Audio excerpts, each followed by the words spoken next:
Guys, may nalaman naman ako tungkol sa mga Muslim. Kasi nga, chika yung amo ko. Ang totoo pala dyan, yung mga Muslim,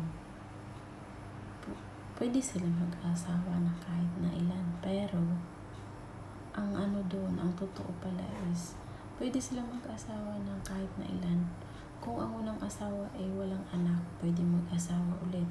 Tapos kung pangalawa walang anak, pwede pang mag-asawa ulit. Pero ang iba, hindi daw tama yung ganun na kahit na may mga anak na tapos nag-aasawa pa rin ulit. Ang sabi ng amo ko is ginawa lang laruan yung mga babae.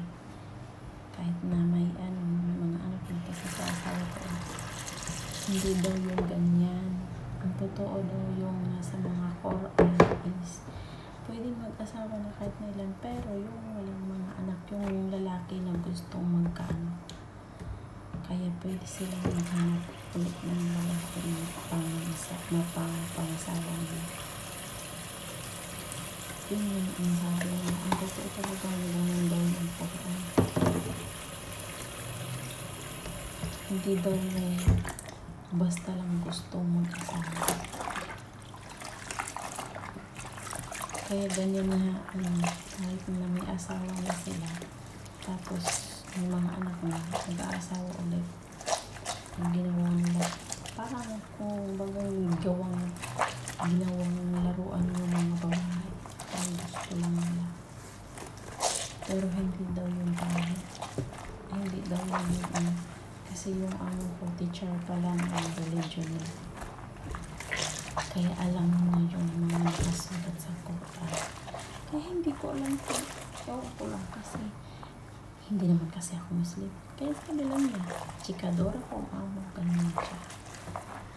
Kaya sabi ko, bakit ganun na? Kung pwede pala silang mag-asawa ulit ng mga ganyan.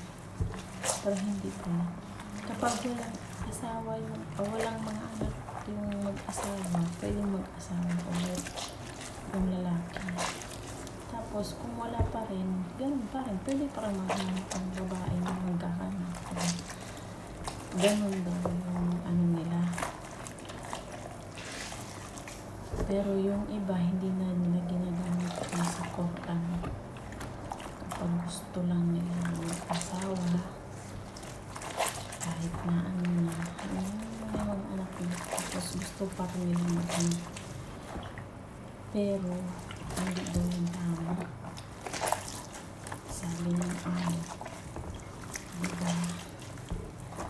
Sabi nila.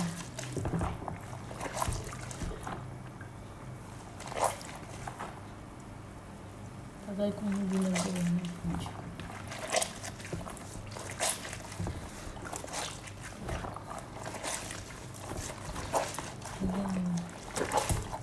So,